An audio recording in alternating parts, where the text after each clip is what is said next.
Hello students, welcome in our Python classes. Today we are going to study 11 CS concept computer fundamental, and this is our first unit of 11 computer science, and in this video we are going to study here basic computer organization, description of computer system, mobile system, CPU, memory, hard disk, input output devices, battery, memory, hard disk, bit, byte, kilobyte. These are the different capacities of our memory. So let's start our today's video. Basic computer organization. What is basic organization of computer? We know that there is remains a processor that is called CPU, and our CPU box in total unit is called CPU box, and there remains CPU. CPU means processor, central processing unit, and it is attached with memory. Also, it is attached with input and output devices. And in CPU, there are two units: ALU, three units. Sorry, ALU, registers, and CU. ALU is the arithmetic logic unit which performs all mathematical and logical operations on any instructions, and CU is the control unit which controls all the operations in our computer. And registers are the small memory which holds basic informations of those instructions which are to be executed again and again. So every time CPU fetches information from memory, and if we store basic information, small information in CPU registers, then we need not to bring again and again that information from memory. So it's speed up our processing speeds, also makes computer faster. So there are three buses are you are seeing here three buses. One is data bus, address bus, and control bus. Data bus, these are the actually circuit in which we gets information or transmits information from one location to another location. Every time CPU is getting information from memory, so data bus is used to fetches and bring and send data from memory or to memory, and address bus holds the address where which address we have to take information from memory, and for to which address we have to store information on our memory. So this holds address. And third one is control bus which controls all the operations in our processing system. So there are three buses. Memory, we will study what types of memory we have. So at the most basic level, a computer is a device consisting of three pieces: processor, CPU, memory to store both data and programs, mechanism for transferring data to and from the outside world, that is input output devices and data buses. Control unit, as I have told, control unit, it organizes the computer to work computer as single unit. So basically it controls all the operations in our computer system. ALU, the arithmetic logic unit, performs basic arithmetic operations such as addition and subtraction, all mathematical operations, as well as logical operations such as and, or, not. These are the logical circuits. And most modern ALU have a small amount of special storage called registers.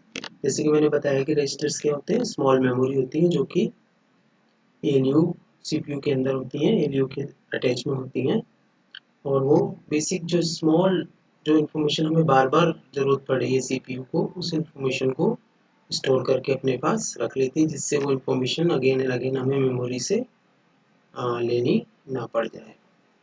That can be accessed faster than main memory but of very small size. Main memory is a RAM. Again, next one is computer don't understand natural language nor programming language. They only understand the language of bits. A bit is the most basic unit in computer machine language. All instructions that the computer executes and the data that is processed is made up of a group of bits. Bits are represented in many forms, either through electrical voltage, current pulses, or by the state of an electronic flip-flop circuit in form of 0 or 1. It means इसका कहने का मतलब यह है कि computer किसी भी programming language को नहीं समझता, Java, foxtrot not, it only understand machine language. तो every time we are using any language, computer language, high level language, we have to convert that high level language into machine language because computer only understand machine language. तो machine language क्या है? Machine language is a combination of 0 and 1. 0 and 1 are bits. तो इनके जो combination से जो भी instruction जाती है, उनकी कॉम्बिनेशन से ही कंप्यूटर अंडरस्टैंड करता है कि किस तरीके की इंफॉर्मेशन, किस तरीके का इंस्ट्रक्शन उसे दिया जा रहा है. और ये जो 0 और 1 बिट्स हैं, या तो इलेक्ट्रिकल पल्सेस के रूप में, इट मीन्स जब आपका किसी का सर्किट में करंट फ्लो नहीं हो रहा है तो that represent 0 bit, and when the current is passing in a circuit it represents 1 bit. Also, we can represent 0 and 1 bit by using electronic flip-flop circuit.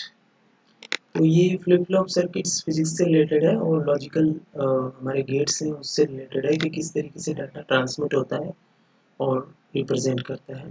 तो एक्चुअली इसका सबका कहने का मतलब ये है कि कंप्यूटर जो है वो 0 और 1 के कॉम्बिनेशंस की इंस्ट्रक्शन, जो ग्रुप ऑफ 0 और 1 के डिफरेंट कॉम्बिनेशंस होते हैं, उन्हीं को अंडरस्टैंड करता है और उसी के हिसाब से अपने आगे वर्क करता है. तो एवरी टाइम जब भी किसी लैंग्वेज को हम यूज़ कर रहे हैं तो उसको हमें मशीन लैंग्वेज में चेंज करना पड़ता है. Memory units, you all we know that किस तरीके से मेमोरी होती हैं, कौन कौन सी होती हैं और उनके साइज़ क्या होते हैं. तो ये आपके सामने ग्राफ है.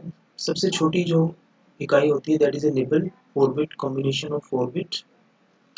0 और 1 कुछ भी हो सकता है, 4 बिट का कॉम्बिनेशन है. और बाइट जो होता है इसको ऑक्टेट भी कहते हैं, जो कि 8 बिट का कॉम्बिनेशन है. Then kilobyte 1024 byte, megabyte, gigabyte, terabyte, petabyte, exabyte, zettabyte, yottabyte और आगे भी चलता है. तो ये आपको table, you have to learn all these memory units. Every time questions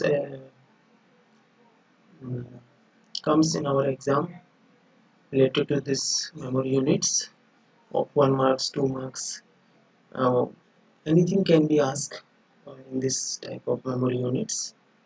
So memory, what is memory? Memory तो हमें पता है, जहाँ इंफॉर्मेशन स्टोर होती है, that device is called memory. memory हमारे पास भी होती है. तो a collection of cells each with a unique physical address. Most computers are byte addressable. Cell at addresses 111 contains 111 1010. It is of two types, primary memory and secondary memory. तो सबसे पहले तो ये समझिए कि ये जो भी इंफॉर्मेशन स्टोर होती है कॉम्बिनेशन ऑफ बिट्स के रूप में होती है. अगर आपने सिंपल एक ए भी प्रेस किया है तो उसका भी कॉम्बिनेशन जो है, बिट्स का कॉम्बिनेशन कंप्यूटर को जाता है और उसको समझता है. और एवरी इंफॉर्मेशन जो होती है वो कंप्यूटर में मेमोरी एड्रेस होता है, उस पर स्टोर होती है.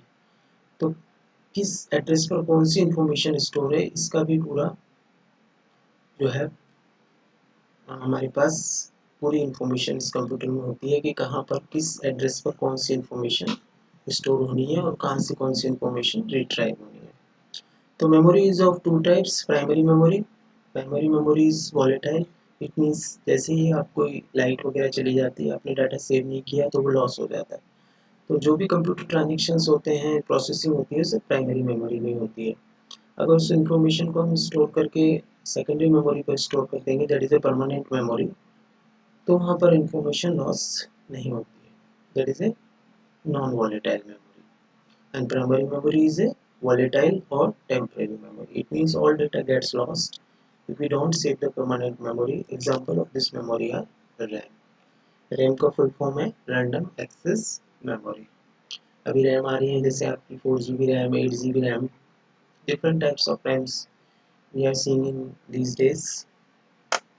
Next one is RAM, random access memory, and cache. are both example of a primary storage device. The image shows three different types of storage for computer data. Primary storage key differences from the others are that it is directly accessible by the CPU, it is volatile and it is non-removable. तो primary memory या RAM के बारे में तो हमने पढ़ा ही है. The second one is cache memory. So what is the use of cache memory?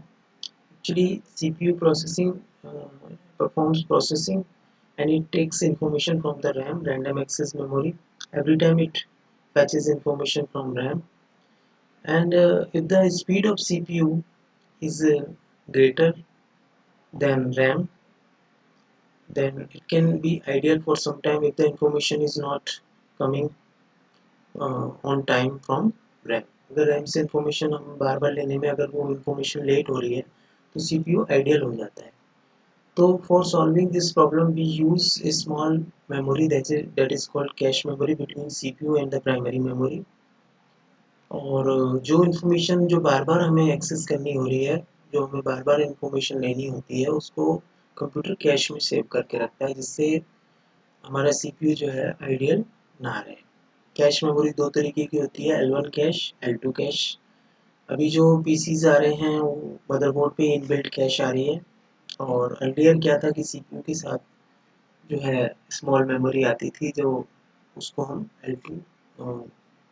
L2 cash, L1 cash and L2 cash बोलते थे. तो एक मेमोरी होती है जो इनबिल्ट आती है मदरबोर्ड पे, एक मेमोरी होती है जो CPU के साथ परफॉर्म आती है, that is called cache memory. और इसका मेन यूज़ यही है कि जब इंफॉर्मेशन बार बार रिट्राइव करनी है तो CPU आइडियल ना हो और उसको इंफॉर्मेशन मिलती रहे. Secondary memory is a permanent memory. जो भी मेमोरी परमानेंट होती है, जैसे आपकी पेन ड्राइव है, USB है, USB फ्लैश ही बोलते हैं पेन ड्राइव, CD है, DVD है, हार्ड डिस्क है. Primary secondary memory is not access directly by the CPU. CPU directly किस मेमोरी को एक्सेस करता है? प्राइमरी मेमोरी को. और सेकेंडरी मेमोरी में इंफॉर्मेशन परमानेंटली सेव होती है जिसको कि हम बाद में एक्सेस कर सकते हैं. Another one is hard disk. The hard disk is a spindle of magnetic disks called plates that record and store information. Because the data is stored magnetically, information recorded to the hard disk remains intact after you turn your computer off. The hard disk drive also transmit data back and forth between the CPU and the disk.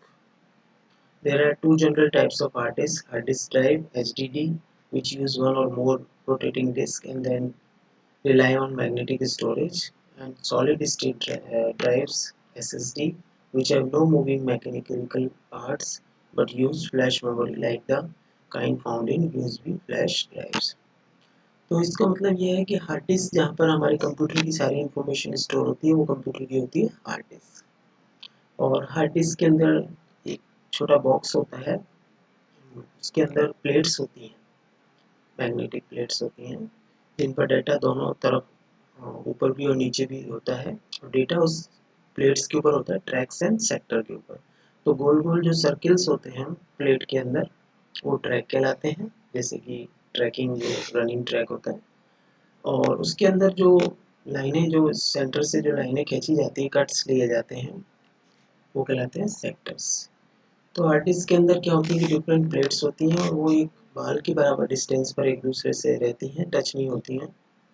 और उनके ऊपर, हर plates के ऊपर head लगा होता है जो उसमें से इंफॉर्मेशन को रीड करता है. तो स्पिंडल ऑफ मैग्नेटिक डिस्क और उसके बाद प्लेट्स कहते हैं that record and store information. Plates पर इंफॉर्मेशन स्टोर भी होती है, रिकॉर्ड भी होती है. Data is stored magnetically, data होता है उस पर, and record to the hard disk remains intact after you turn your computer off. और आप कंप्यूटर पे जो डाटा हार्ड डिस्क पर रहता है वो परमानेंटली स्टोर रहता है. अगर हम टर्न ऑफ भी कर रहे हैं पीसी को तो हमारा डाटा जो है वो परमानेंटली स्टोर रहता है, सेव रहता है. The hard drive also transmit data back and forth between the CPU and the disk. तो डाटा उससे ट्रांसमिट भी होता है और डाटा रिसीव भी होता है. CPU से डाटा हार्ड डिस्क को जाता जा सकता है प्राइमरी मेमोरी से लेते हुए, और बाकी उस पर दोबारा भी डाटा को राइट किया जा सकता है. There are two general types of hard disk drive. Hard disk drive HDD which use, तो जिसमें हम सिंपल एक बीच में एक रॉड होगी और उसके अंदर सारी प्लेटें लगी होंगी और उसके साथ हेड असेंबलीज लगी होंगी और वो जो स्पिंडल है घूमता है और हार्ड डिस्क जो प्लेट्स हैं उनके ऊपर हेड ऑन की इंफॉर्मेशन को रीड करता है। तो इस तरीके की जो हार्ड डिस्क होगी that is called HDD, hard disk drive. और another one type of hard disk is solid state drive, that is a SSD, which have no moving, जिसके अंदर कोई मैकेनिकल पार्ट्स नहीं होगा, मूविंग असेंबलिंग नहीं होगी, head assembly वगैरह कुछ नहीं होगी, बट ए फ्लैश मेमोरी, जैसे कि कार्ड रीडर होता है आपका या पेन ड्राइव होता है।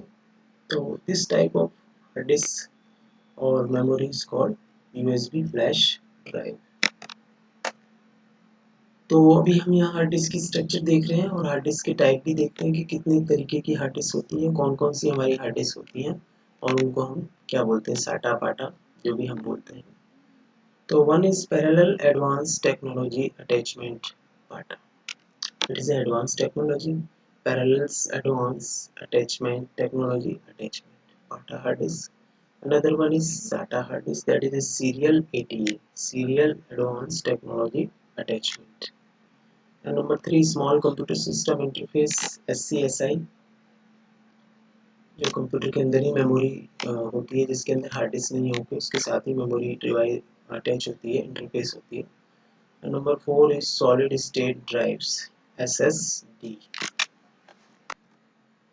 So these are the types of different hard disks, SATA hard disk, PATA hard disk और सॉलिड स्टेट ड्राइव्स जो फिक्स ड्राइव्स की तरह इंफॉर्मेशन उसमें होती है। तो ये हमारे अलग अलग इनके पोर्ट आते हैं लगाने के लिए, SATA हार्ड डिस्क का अलग पोर्ट होता है, पाटा का अलग पोर्ट होता है।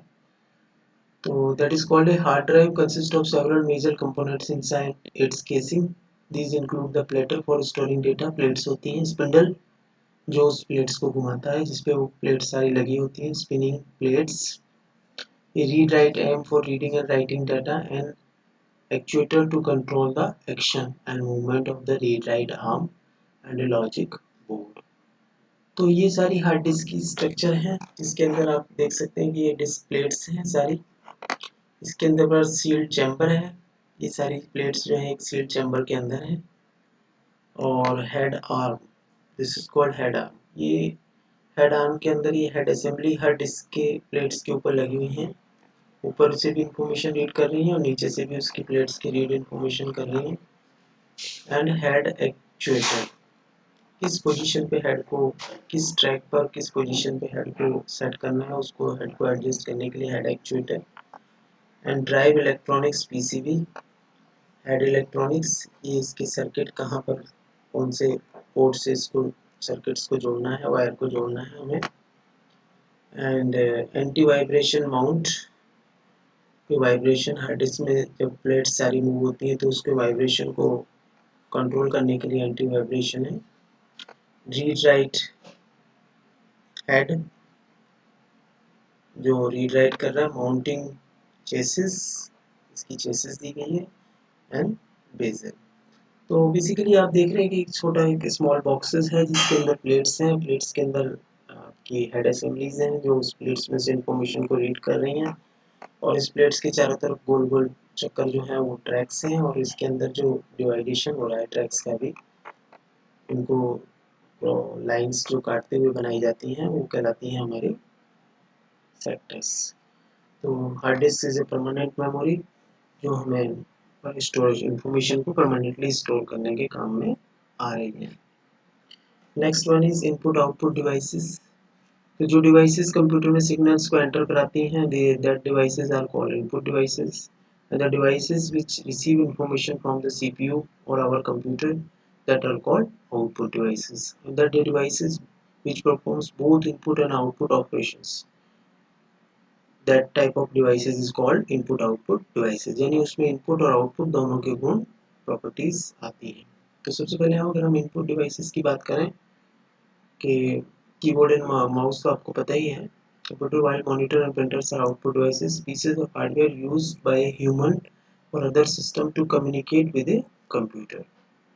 Keyboard mouse light pen is also input devices, light pen जो आपकी मॉनिटर की स्क्रीन पर चलाया जाता है, कोई भी आपको किसी पोजीशन को मॉनिटर पे शो करना है, लाइव मैचेस होते हैं, क्रिकेट मैचेस होते हैं, तो मॉनिटर की स्क्रीन पर जो हमारे कमेंटेटर्स होते हैं वो डिफरेंट एंगल्स बनाते हैं, गोले बनाते हैं कि sleep point and that is straight drive, long off.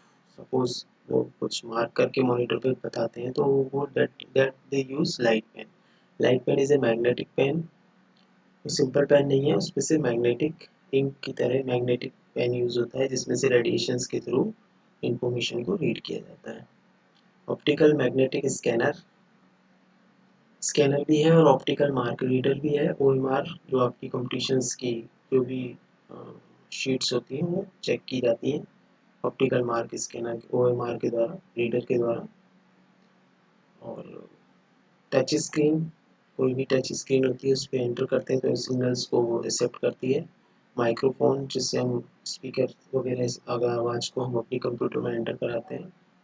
Track ball, joystick, mouse work as a mouse, also used in gaming software.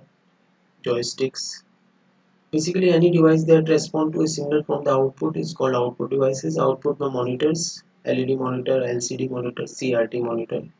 CRT cathode ray tube, जो बड़े बड़े मॉनिटर हमारे पहले हुआ करते थे, फिर LCD और अभी LED चल रहे हैं, light emitting diode. And LCD is liquid crystal display.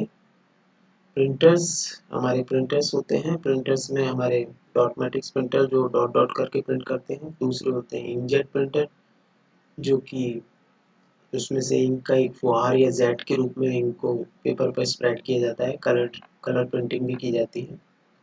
Third one is laser printer जो कि हमारे सबसे फास्ट प्रिंटर होते हैं, क्वालिटी में भी सबसे बेटर माने जाते हैं। हेडफोन्स जिनसे हम स्पीकर से वॉल्यूम वगैरह कंप्यूटर से सुनते हैं। स्पीकर्स, प्रोजेक्टर्स कोई भी इंफॉर्मेशन को प्रोजेक्ट करते हैं। GPS, global positioning system.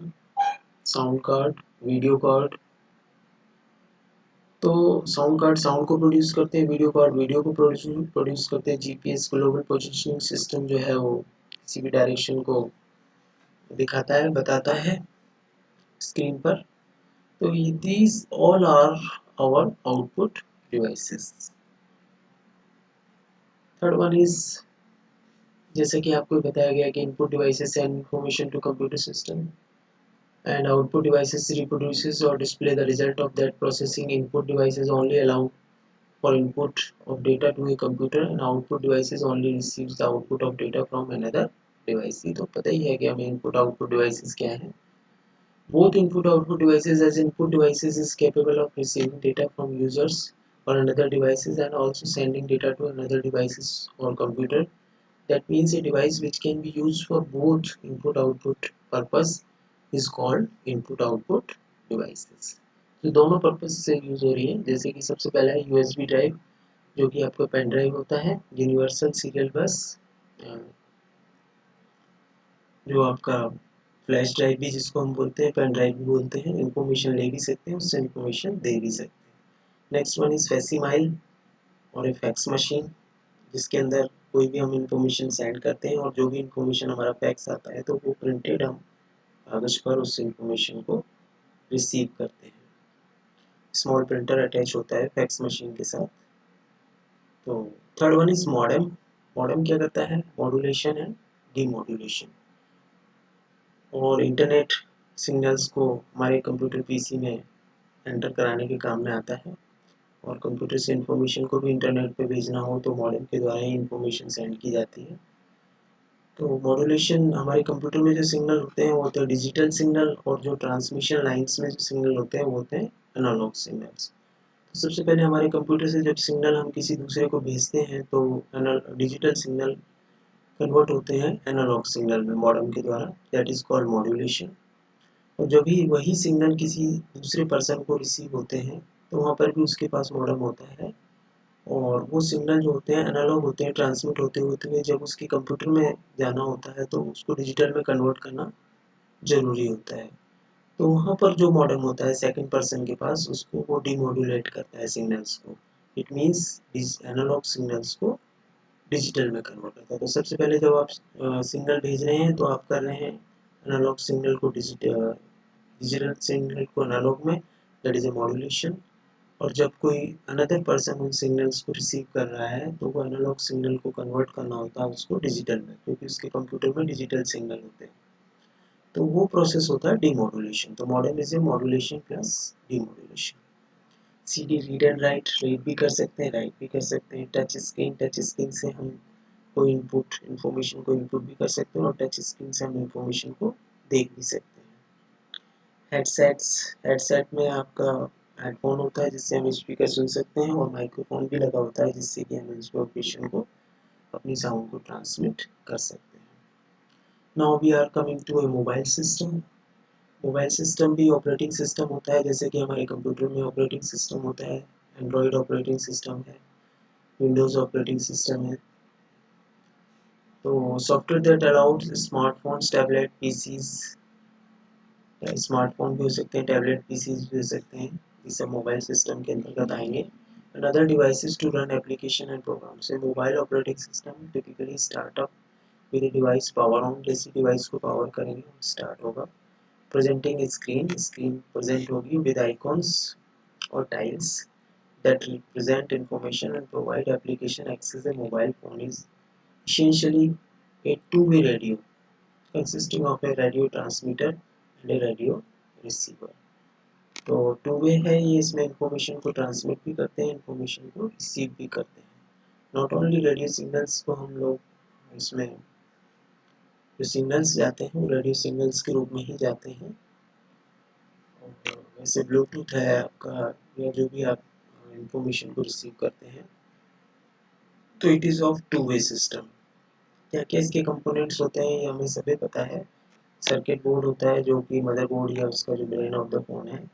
Antenna है, एलसीडी जो इसकी डिस्प्ले है, कीबोर्ड, टच स्क्रीन है, माइक्रोफोन है, स्पीकर है, बैटरी है, और अभी तो बहुत कुछ है जो अभी हमारे मोबाइल्स में आ रहा है। लेकिन बेसिकली हम अगर हमसे कंपोनेंट पूछे जाते हैं तो these are the basic components of mobile system. Next one is how our mobile system works and what are its components, ये हम बता सकते हैं। तो सबसे पहले हम यहाँ देखते हैं कि मोबाइल के अंदर हमें सिम लगाना होता है, बैटरी होती है और यूएसबी उसके अंदर होते हैं। तीन हमारे सोर्सेज हैं यहाँ से इंफॉर्मेशन रीड एंड राइट की जा सकती है। इसके बाद उसके अंदर डिस्प्ले होता है, कीबोर्ड होता है, ऑन ऑफ सॉफ्टवेयर होते हैं या बटन होते हैं, ठीक है। स्पीकर होता है, माइक होता है, माइक्रोफोन एंड कैमरा होता है। कोडेक का बताया इसने, कुछ भी हो सकता है। अब इसके अंदर मेमोरी बताई गई है, जैसे कि इसके अंदर बताई गई है RAM and ROM. RAM is random access memory, volatile memory, data loss होता है, जो भी वर्किंग प्रोसेसिंग होती है रैम में ही होती है, जैसे कंप्यूटर की ऐसे ही मोबाइल की। और ROM ROM is a read only memory, यानी यहाँ से हम इंफॉर्मेशन केवल रीड कर सकते हैं, तो इसको हम चेंज नहीं कर सकते। इस रोम की इंफॉर्मेशन को जो बनाने वाली कंपनी है जिसने बनाया है वही इस इंफॉर्मेशन को चेंज कर सकता है। तो कंप्यूटर या मोबाइल जब हमारा स्टार्ट होता है और certain information we see on our screen, that information comes from ROM. तो रोम से वो इंफॉर्मेशन आती है और वो हमें अपने आप इंफॉर्मेशन चलती है, उसके बाद वो स्टार्ट होता है, ऑपरेटिंग सिस्टम वर्क करना चालू करता है और हमारा मोबाइल स्टार्ट होता है। Another one is applications, CPU, जो भी उसके सॉफ्टवेयर एप्लीकेशन सॉफ्टवेयर है, सीपीयू प्रोसेसिंग डिवाइसेस है, baseband processing and audio speech processing, DSP, ये भी ऑडियो या स्पीच की प्रोसेसिंग के लिए है डिवाइसेस, उसके अंदर जो भी सॉफ्टवेयर यूज होते हैं। DAC and ADC, digital to analog converter and analog to digital converter, तो ये दोनों मिलके क्या कहलाएंगे, मॉडेम। नेट चलाना है मोबाइल पे तो मॉडेम तो यूज करना ही है, तो इसीलिए इसमें modem DAC plus ADC combination of these tools is called modem, modulation and demodulation, digital to analog conversion, another one is analog to digital conversion, RF port frequency conversion, power amplification and TX-RX software, BT Bluetooth and GPS system, ये सारे इसके अंदर होते हैं। अभी हम इसमें देखते हैं कि what is RF part, radio frequency connector. A coaxial RF connector, radio frequency connector, is an electrical connector. एक electrical connector है RF part, designed to work at radio frequencies in the multi megahertz range. तो ये क्या करता है कि जैसे कि हमने बताया कि मोबाइल रेडियो फ्रिक्वेंसीज पे वर्क करता है और रेडियो फ्रीक्वेंसीज को जो मेंटेन करने के लिए या उसको रिसीव एंड सेंड करने के लिए एक हमारा इलेक्ट्रिकल कनेक्टर है जिसको हम बोलते हैं आरएफ कनेक्टर। और इसका वर्क क्या है कि work at radio frequencies in the multi mega hertz range. और फ्रीक्वेंसी जो भी होती है वो हर्ट्ज में पता है आपको कि number of oscillations in a second is called hertz. तो उसको multi mega, mega means 10 to the power 6, यानी एक सेकंड में 10 to the power 6 hertz oscillations या कंपन के द्वारा इसकी फ्रीक्वेंसी बताई जाती है। और इसका बेसिकली यही है कि रेडियो फ्रीक्वेंसीज को ट्रांसमिट करना या उसको एक्सेप्ट करना। तो that is called RF part, frequency conversion power एम्प्लीकेशन।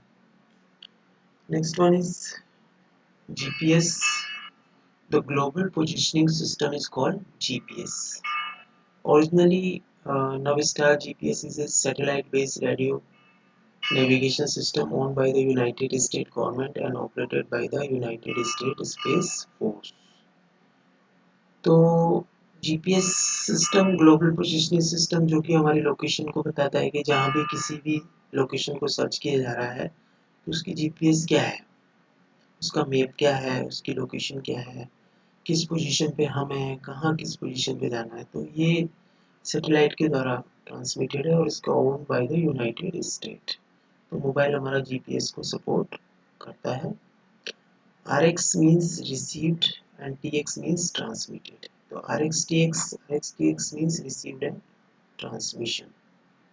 However, remember these directions are based on the interface they are being read from. For example, an upload from your computer is transmitted traffic. जब computer से किसी चीज़ को upload किया जाता है, send किया जाता है, ट्रांसमिट किया जाता है, तो that is TX. But looking from your router, that traffic has just arrived on an interface, so it is measured as received traffic. तो राउटर के द्वारा इंटरनेट हमें एक्सेप्ट होता है, प्राप्त होता है, और जो भी इंफॉर्मेशन आती है राउटर पे आके हमारे पीसीज पे, लोकल एरिया नेटवर्क पे या किसी अन्य नेटवर्क पे ट्रांसमिट होती हैं। तो that type of transmission is called TX, transmitted traffic. और जो हमारे द्वारा सेंड किया जाता है that is RX and means आपका this direction based on the interface.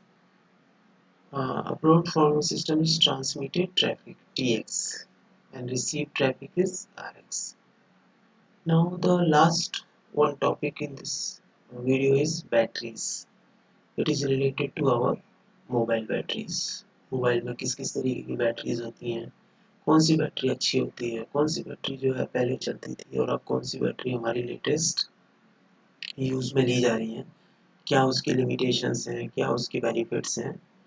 These are the related to our batteries in smartphones. Battery plays a huge role in any smartphone. Lithium polymer batteries are the most advanced batteries available in the market right now. They are made up of plastic instead of metal, which makes them usable on a smartphone of any type. किसी भी प्रकार का smartphone है उस पर अगर आप lithium polymer batteries use कर रहे हैं तो एक तो हल्की होंगी क्योंकि इसमें प्लास्टिक यूज़ किया गया है, मेटल नहीं है, और उनकी लाइफ भी अच्छी है और उनकी क्वालिटी भी अच्छी है, और सबसे बड़ी बात they can support on any smartphone of any type. The lithium polymer batteries don't suffer from memory effect and offer 40% more battery life than others. तो इसकी लाइफ ज़्यादा दे रही है और मेमोरी इफेक्ट, इट मीन्स वो मेमोरी से बार बार information उसको retrieve करना, बैटरीज में स्टोर करना, बैटरीज की तरह यूज़ करना उसको मेमोरी की तरह, तो उसमें मेमोरी इफेक्ट होते हैं। इट मीन्स मेमोरी कम भी हो सकती है, उसकी मेमोरी को यूजेबल भी नहीं हो सकती है, चार्जिंग में भी प्रॉब्लम्स हो सकती हैं. Nowadays lithium ion batteries are advanced. lithium polymer की जगह वाले lithium ion batteries and allow for a high charge capacity based on the size and weight of the battery. However, these are slightly expensive batteries. These lithium ion batteries will not remember the charge cycle, and as a result the battery capacity will not be reduced. तो इसकी capacity भी बनी रहेगी और charge cycle not remember the charge cycle, तो इसमें counting नहीं, वो डायरेक्ट उसको बैटरीज को चार्जेस करेगा. निकल cadmium, these are the cells that suffer from memory effect. ये ऑब्सोलीट टेक्नोलॉजी हो गई निकल कैडमियम, क्योंकि इसमें मेमोरी इफेक्ट हो रहा है. And the memory effect will result in reducing the capacity of the battery and its lifespan as well. Metal hydride batteries are kind of an upgrade to the nickel cadmium batteries, and they boast of the same size as the later. उसी तरीके की थी लेकिन थोड़ी advance मानी गई है nickel metal hydride batteries. Nickel metal hydride batteries offer 30 to 40% more battery use than the others. तो निकल कैडमियम की जगह निकल मेटल हाइड्राइड बैटरीज जो थी वो ज़्यादा पावरफुल थी और उससे ज़्यादा 30 to 40% उसका बैटरी क्वालिटी अच्छी थी. लेकिन ये दोनों यूज़ में नहीं आ सकती क्योंकि ये क्या सफर फ्रॉम मेमोरी इफेक्ट और reducing the capacity of the battery and its life span as well. अब आप कहेंगे कि बैटरी का साइज किस में होता है, तो पता ही है 2000 mAh, 3000 mAh, 4000 mAh. तो mAh मीन्स mAh का मतलब है कि measured in mAh, milli ampere hour, milli ampere hour. तो एक आवर में कितने एम्पियर उसमें डाटा या करंट उसमें स्टोर किया जा सकता है. तो milli ampere hour and is unit that measures electrical power over time. It is commonly used to measure the energy capacity of a battery. तो किसी भी बैटरी की अगर हमें कैपेसिटी पता करनी है तो mAh के थ्रू होती है, और जितनी ज़्यादा उसका mAh होगा वो बैटरी का बैकअप उतना ज़्यादा होगा, लेकिन बैटरी हैवी होगी और साथ ही साथ सैटिली हैवी होगा, चार्जिंग की टाइमिंग भी उसका ज़्यादा हो सकता है. तो ये it depends on the quality और the made of the batteries, उसी के हिसाब से वो बैटरी को पावर को या कैपेसिटीज को हम आइडिया लगा सकते हैं और या उसकी कैपेसिटी को ले सकते हैं. तो that's all for today's video. Thank you.